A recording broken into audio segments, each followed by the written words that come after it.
स्वागत है आपका हमारे इस चैनल पे। और आज गंभीर मुद्दे पर चर्चा करेंगे, देश के सबसे बड़े गंभीर मुद्दे की, यानी बेरोजगारी को लेकर के। आप आए दिन अभी खबर सुन रहे होंगे, सोशल मीडिया से आप लगातार खबर सुन रहे होंगे कि एसएससी में जो है वो गड़बड़ियां पाई गई हैं। और ये एसएससी क्या है? तो ये एक संस्था है। एसएससी एक संस्था है जो सरकारी एग्जाम्स की जो है वो कंडक्ट करवाती है, जिसके अंतर्गत जो है लाखों लोग जो होते हैं हर साल इस एग्जामिनेशन के अंदर जो होते हैं वो एग्जाम देते हैं। और एग्जाम देने के बाद जो है वो अपने मतलब जो भी पोस्ट होते हैं उन पर सिलेक्शन वो अपना पाते हैं। लेकिन आजकल जो देख रहे होंगे ये प्रोटेस्ट जो आगे चल रहा है वो फर्दर किस चीज से चल रहा है, इसके बारे में आपको थोड़ा नॉलेज होना ही चाहिए। तो सरकारी एग्जाम्स में घोटालों की चर्चा चल रही है और इस घोटाले में सबसे बड़ा जो मिसमैनेजमेंट हुआ है वो वेंडर का हुआ है और इसी के कारण जो है सबसे बड़ा यहाँ पे प्रॉब्लम क्रिएट हुआ है। तो सब विवाद जो है, टोटल विवाद अगर आप कह सकते हैं तो वो वेंडर के कारण हुआ है। और ये वेंडर कौन सी है? तो एडीक्विटी, ठीक है, एडीक्विटी नाम की एक वेंडर है। तो सबसे पहले एक मैटर ये था कि एग्जामिनेशन जो करवाती थी पहले, एसएससी का जो भी एग्जामिनेशन कंडक्ट होती थी तो वो टीसीएस के द्वारा करवाया जाता था। यानी कि एसएससी एमटीएस हो जाए, एसएससी सीजीएल हो जाए, एसएससी सीएचएसएल हो जाए, एसएससी स्टेनोग्राफर हो जाए, ये तमाम तरह के एग्जामिनेशन से, एसएससी जीडी, इन तमाम तरह के एग्जामिनेशन जो होते थे वो इस संस्था के द्वारा करवाई जाती थी, जिसके द्वारा जो है कर्मचारियों को सिलेक्ट करके उनको गवर्नमेंट के डिपार्टमेंट्स में उनको भेज दिया जाता था। जिसके अकॉर्डिंग आप देखेंगे कि एक टीसीएस कंपनी थी और दूसरी कंपनी जो अभी टीसीएस का यहाँ पे जो टोटल था उनका अनुबंध जो था उनके साथ समाप्त हो गया।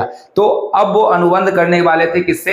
तो एडीक्विटी से। और एडीक्विटी जो है वो एग्जामिनेशन को क्या करने वाली थी, वो अब बनवाने वाली थी कि एडीक्विटी अब आगे का एग्जाम करवाएगी। तो 2025 के अंदर जो सबसे पहले एग्जामिनेशन हुआ वो एसएससी फेज 13 का हुआ। और एसएससी फेज 13 के अंदर जो है वो बहुत सारे मिसमैनेजमेंट देखे गए। जैसे अगर हम बात करें कि यहाँ पर मिसमैनेजमेंट देखा क्या गया कि सेंटर पर इतने ज्यादा मिसमैनेजमेंट हुए कि बच्चों को जो है वो बहुत परेशानियों का सामना करना पड़ा, जिससे क्या होगा यहाँ पे कि फेयर सिलेक्शन में दिक्कतें आएंगी। सबसे पहले एक बात समझते हैं कि सेंटर को सबसे पहले दूर भेज दिया गया। ये सबसे बड़ी समस्या है कि अगर आपका सेंटर दूर है तो गरीब छात्र क्या करेगा?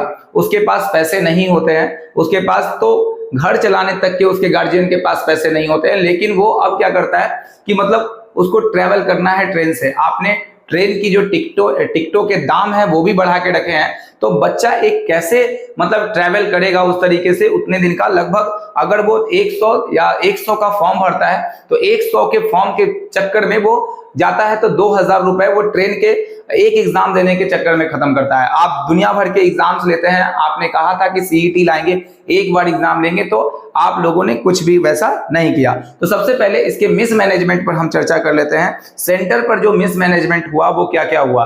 देखिए, कुछ छात्रों के द्वारा जानकारी दी गई, जो एग्जामिनेशन देने गए थे छात्र, उसमें सबसे पहला बताया कि हम नीचे एग्जामिनेशन दे रहे थे तो ऊपर जो था वो डीजे बज रहा था। ठीक है, तो ये एक समस्या थी। जैसे आप जानते हैं कि अगर डीजे कहीं बजेगा तो छात्रों का जो कंसंट्रेशन है एग्जामिनेशन में वो बिल्कुल गड़बड़ाएगा, क्योंकि 1 घंटे का एग्जामिनेशन होता है और 1 घंटे के एग्जामिनेशन के अंदर जो है बाकी आपको सब कुछ करना होता है। 100 क्वेश्चन होते हैं और 100 क्वेश्चन को 1 घंटे यानी 60 मिनट के लिए आपको मतलब प्रति क्वेश्चन 1 मिनट भी नहीं दिया जाता है। समझ गए आप इतना? तो उससे हम लोग कोई आपत्ति नहीं है, वो तो एग्जामिनेशन का एक प्रोसीजर है, वो चलता आ रहा है। अगला बात यहाँ पे होता है कि बिना बायोमेट्रिक एंट्री कराई गई। कई छात्रों का ऐसा कहना था कि बिना बायोमेट्रिक के एंट्री जो है वो करवा दिया गया। आगे बताया गया कुछ लोगों का ये कहना था कि अचानक जो है सेंटर में, जब सेंटर पे पहुंचा तो अचानक सेंटर को क्या कर दिया गया? बदल दिया गया, जिसके कारण आप तुरंत अगर सेंटर को बदल देते हैं तो कितनी परेशानियां छात्रों को होगी। यानी कि किसी सेंटर पर कोई बच्चा अगर गया है वहां पे और वहां पे कह रहा है कि मेरा सेंटर है, वहां रोल नंबर खोज रहा है, उसको उसका रोल नंबर नहीं मिल रहा है, जिसके कारण वो एट ए टाइम 2 से 3 घंटे का समय है और उसको डिस्टेंस भी तय करना है वहां से, तो वहां से वो कैसे जाएगा। तो ये एकदम अचानक से सेंटर बदलना भी एक बहुत बड़ा मुद्दा यहाँ पे बना था, जिससे बहुत सारे स्टूडेंट्स जो है नर्वस हो जाएंगे एग्जामिनेशन के कारण। कई सेंटर्स पर अचानक परीक्षा का रद्द हो जाना, अगर बात हम करें कि कई सेंटर पर अचानक जो है परीक्षाएं रद्द कर दी गई, चलिए यहां पर तक तो बात ठीक थी रद्द करने तक की।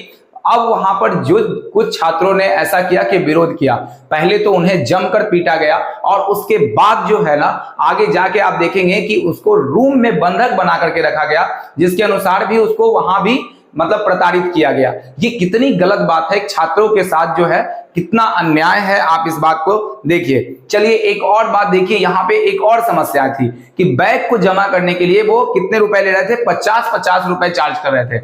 एक बैग जमा करने का 50 रुपए, क्या आप बना रखे हैं, आपने क्या बिजनेस खोल रखा है बैग से पैसा कमाने का, गरीब छात्रों से पैसा कमाने का? ये बिल्कुल बिजनेस है। आगे देखते हैं, अगर सेंटर्स जो थे वो तो आपको जान ही रहे कि दूर दूर भेजे गए थे, किसी का सेंटर्स अंडमान निकोबार भी भेज दिया गया था। कितनी गलत बात है ये कि टियर 1 का आप सेंटर करवाने के लिए, तो ये सिर्फ किसकी वजह से हुआ, वेंडर जब टीसीएस हुआ करता था तो टीसीएस जो था वो आसानी से जो है सेंटर्स वगैरह को आराम से, जैसे किसी का सेंटर पटना है तो पटना ही दिया गया, दिल्ली है तो दिल्ली के मतलब 150-100 किलोमीटर के आसपास में सेंटर्स जो थे वो बना दिए जाते थे, लेकिन 100 से 200 किलोमीटर के आसपास में। अभी आप सेंटर्स को अलग अलग तरीके से बहुत दूर भेज रहे हैं, तो इसके कारण सब छात्रों को समस्याएं तो होंगी ही और वो विरोध बिल्कुल करेंगे। हद तो तब हो गई।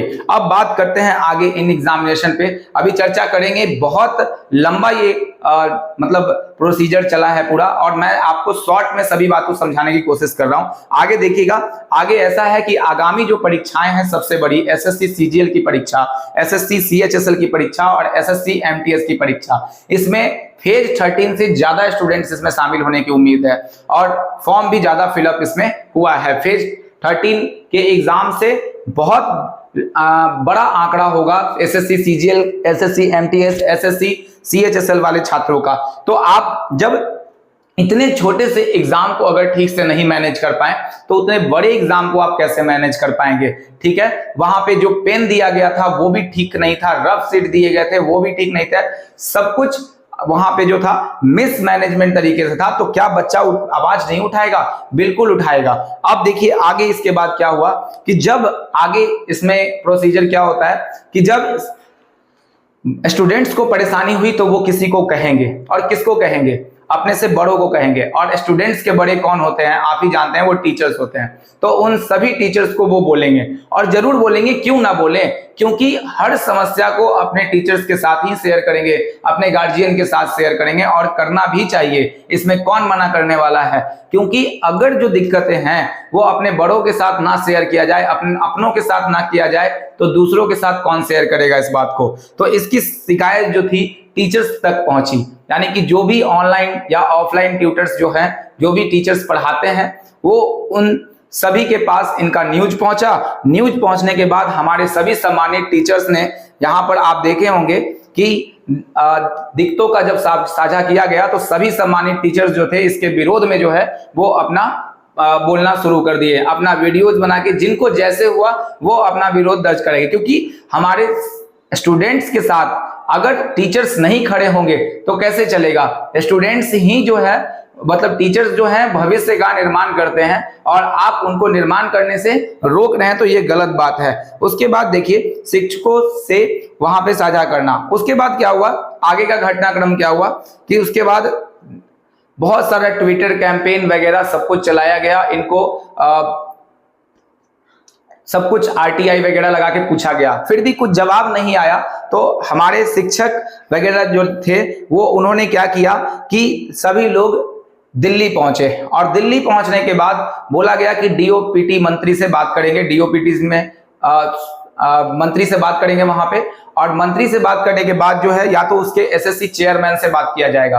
अब एसएससी चेयरमैन से जब बात किया जाएगा तो उसके रिगार्डिंग जो था वहां पर भी एक समस्या आ गई कि सबसे पहले कहा गया कि पहले तो कहा गया कि हम मिलने देंगे, उसके बाद जब आपको मिलने देने के लिए बात की गई तो बात से मुकर गए, फिर बोले कि 4 लोगों को मिलने दिया जाएगा। और जब 4 लोगों को मिलने दिया जाएगा तो कुछ देर के बाद 4 लोगों को, ये मतलब जो हमारे शिक्षक थे वो सभी ने 4 लोगों पर भी मान लिया कि हाँ चलो हम 4 लोगों से ही मिल लेते हैं। लेकिन फाइनली बात वहां भी नहीं रुकी और बात जो है आगे बढ़ गई।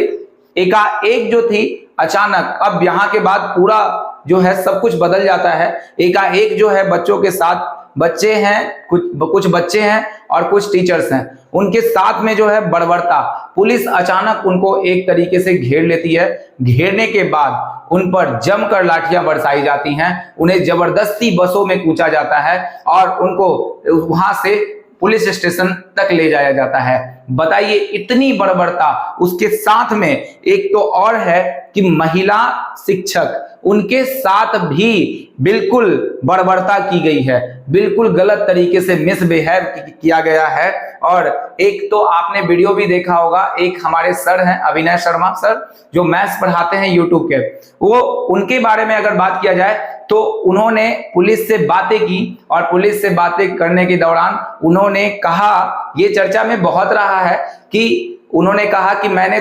2017 में वर्दी पहनी थी और मैंने उतार दी। तो पुलिस वाले ने उनको कहा कि वर्दी जो है वो मर्द पहनते हैं। तो यानी कि आप टीचर्स को क्या कहना चाहते हैं, मतलब समझ चुके होंगे आप टीचर्स को क्या कहना चाहते हैं। बहुत ये भद्दे जो है, भद्दा वर्ड का जो इस्तेमाल आप किए हैं, ये किसके लिए कहेंगे? आपको भी किसी जो है टीचर्स ने ही पढ़ाया होगा, लेकिन आप जो है उसी टीचर्स का, अपने टीचर्स का अपमान कर रहे हैं। यानी कि टीचर्स, यानी कि आपको भी जिस टीचर्स ने पढ़ाया था वो भी क्या मर्द नहीं थे? यही कहने की बात है। तो बहुत सारी बातें हैं कहने के लिए, तो मैं बहुत कुछ कह सकता हूं, लेकिन ये सोशल मीडिया है, ठीक है। आगे देख सकते हैं यहाँ पे। उसके बाद पुलिस ने लगातार उन पर लाठियां बरसाई। एक जो हमारे शिक्षक थे उनका जो हाथ था वो टूट गया, ठीक है, उनको अस्पताल में भर्ती कराया गया और कई शिक्षक का जो है वो तो तबीयत खराब हो गया, जिनकी वजह से उनका इलाज भी चल रहा है। अब उसके बाद जो है आप समझ सकते हैं कि फिर भी शिक्षकों ने बहुत धैर्य का प्रदर्शन किया है और आगे इस लड़ाई को लड़ने के लिए मुहिम जारी की है। देखिए बहुत मुश्किल से जब इतना प्रोटेस्ट हुआ तो उनको शर्म आई थोड़ी सी, और 6 अगस्त को दिल्ली पुलिस से ऑर्डर लेकर के 150 लोगों को बैठने की इजाजत दी गई। तो कुछ टीचर्स ने आह्वान किया है, यानी कि सर ने आह्वान किया है कि आप जो हैं आइए। विपक्ष से भी आह्वान किया है, तो जो भी विपक्ष के नेता हैं या कोई भी हैं, यानी कि जो पक्ष के हों, विपक्ष के हों, चेयरमैन हों, तो उन सभी से आह्वान किया गया है। यानी टीचर्स लोग ने आह्वान किया है कि आप जो है आके यहाँ पर बैठें और जंतर मंतर पर उन लोग जाके बैठे, क्या, ताकि शिक्षा में जो है बेहतरीन सुधार हो सके। इसके लिए जो है सभी लोग कर लिए। उसके बाद जो हम लोग यहाँ पर देखते हैं, यानी कल 4 अगस्त को, ठीक है, ये भी जो है कुछ शिक्षकों के द्वारा ये भी कहा गया है, तो मैं उस चीज को आपके तक पहुंचा देना चाहता हूं कि जितने लोग हैं कम से कम इस काम को करेंगे, ठीक है। कल शाम 4 अगस्त को 6 बजे आपको, जैसे कोरोना के टाइम में आपने थाली पीटा था उसी तरीके से आपको करना है। तो कल आप 6 बजे शाम में अपनी बालकनी में या आप छत पे जाएंगे और उसके बाद परिवार के साथ थाली बजाएंगे, ताली बजाएंगे, जो बजाना है सब बजा के कम से कम उसको अवेयर करेंगे। जानते हैं इसकी संख्या कम होगी, लेकिन फिर भी आपको ये काम करना होगा, ठीक है। और ज्यादा से ज्यादा इस पोस्ट को शेयर कीजिए और एक हैशटैग भी लगाया गया है, एक ही हैशटैग रहेगा तो ज्यादा अच्छा रहेगा, हैशटैग मोदी जी मदद करो। मैं लिख देता हूं यहाँ पे, आप जाके उसको बिल्कुल ट्विटर पर कैंपेन इसको करेंगे, यानी कि हैशटैग देखेंगे ध्यान से, मोदी जी, एक ही तरह का रहेगा, कैंपेनिंग तो आसान रहेगा, मदद करो, ये आपको हैशटैग चलाना है। और साथ ही साथ जो काम कहा गया तो सब लोग कीजिए, क्योंकि अगर सब लोग नहीं करेंगे, सभी शिक्षक और सभी स्टूडेंट्स अगर अभी यूनाइट मोड में नहीं रहेंगे तो फिर बहुत मुश्किल होने वाली है। आगे आने वाला समय जो है वो छात्रों के लिए और शिक्षकों के लिए, दोनों के लिए बहुत ही भयावह समय होगा। तो इसमें सुधार करने की बहुत जरूरत है और बहुत रेस्पेक्टफुली, बहुत शांतिपूर्ण तरीके से हमने कहा है, यानी कि सभी लोगों ने सर ने आह्वान जो किया है वो शांतिपूर्ण तरीके से, तो बिल्कुल यहाँ पर कोई भी जो चीज है करना नहीं चाहिए, बस बिल्कुल शांतिपूर्ण तरीके से सब कुछ करेंगे हम लोग। और उसी तरीके से ज्यादा इस वीडियो को शेयर कीजिए ताकि हर लोगों तक ये बात पहुंचे और ज्यादा लोग इसको देख पाए। अपने फेसबुक पर, अपने यूट्यूब चैनल पे, मतलब व्हाट्सएप पे, हर चीज पे आप इसको शेयर कर सकते हैं, तो ताकि इस जो है प्रोटेस्ट को थोड़ा बल मिल सके। और 6 अगस्त के बाद अगर कोई और अच्छा सा न्यूज नहीं आता है, कोई छात्रों के हक में नहीं आता है, तो लगातार हम इस पर बात करते रहेंगे, मेहनत करेंगे, लड़ेंगे, जीतेंगे। बिल्कुल छोड़ना नहीं है इन लोगों को, क्योंकि बहुत दिनों से ये चर्चाएं चल रही थी, आज का नहीं है, 1-2 दिन का ये नहीं है। जो भी करना पड़े, रोड पे भी आना पड़े, तो सभी टीचर्स और सभी स्टूडेंट्स एक साथ खड़े होंगे और इस जंग में हम लोग जरूर जीतेंगे। चलिए मिलते हैं अगले वीडियो में, तब तक के लिए बाय।